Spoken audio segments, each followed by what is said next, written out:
GNT and also for CBC. Your Excellency, you speak with a lot of emotions when it comes to building bridges between the Caribbean and Africa. After what you saw today, what's your expectation moving forward? Well, I think this is just another step in the journey.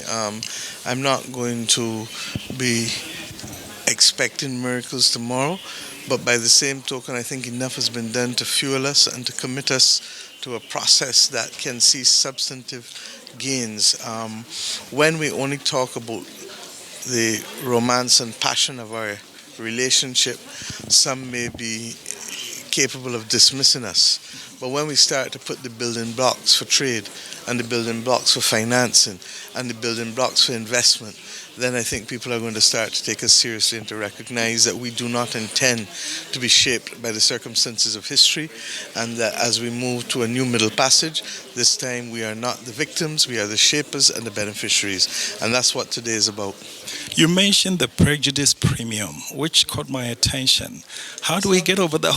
That's not original to me. I mean, the concept is something I speak about, but the actual alliteration actually comes from the head of the Africa Finance Corporation, so I thank him for that. Okay. The Caribbean, it seemed like when we talk about the diaspora, United States sucks up a lot of the oxygen. That takes the attention away from the over 200, 300 million in South America and the Caribbean. How does CARICOM overcome that? Well, I don't think we need to overcome anything. The reality is we are who we are. Yeah. And the reality also is that as the children of Africa, for the most part,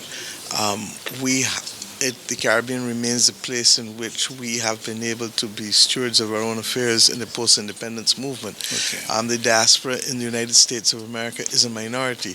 The diaspora in Brazil is probably half and half. So that the Caribbean is special in that we control and are responsible for our own affairs as the daughters and sons of Africa for the most part, and of India and other parts.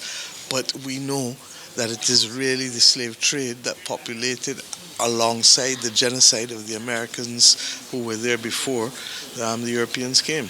Finally, it seemed like with everything that you've done, you've really concentrated on Ghana, and we appreciate the nurses that you got from here. They're currently in Barbados.